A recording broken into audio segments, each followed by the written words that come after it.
Чтобы получить электронное разрешение транспортному средству на передвижение во время комендантского часа, необходимо открыть сайт 1312tunduk.kg.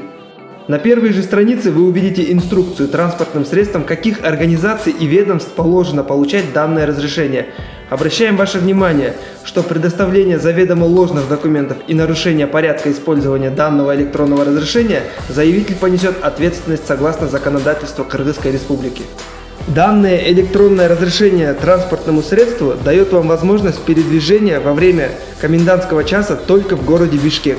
При заполнении необходимо указать цель получения, персональный идентификационный номер, фамилию, имя, отчество, номер вашего телефона, ИНН организации. ИНН организации вы можете узнать у своего руководства.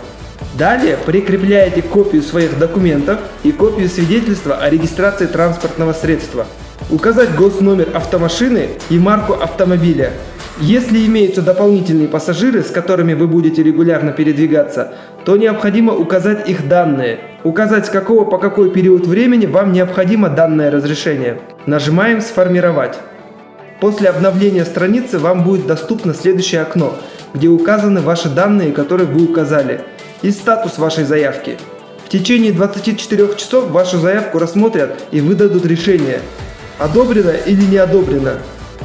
Чтобы не потерять свою страницу с электронным разрешением, вам необходимо будет скопировать ссылку и сохранить ее, либо же скачать QR-код. После одобрения вам необходимо распечатать свое электронное разрешение. Проверка подлинности осуществляется по QR-коду через любой смартфон.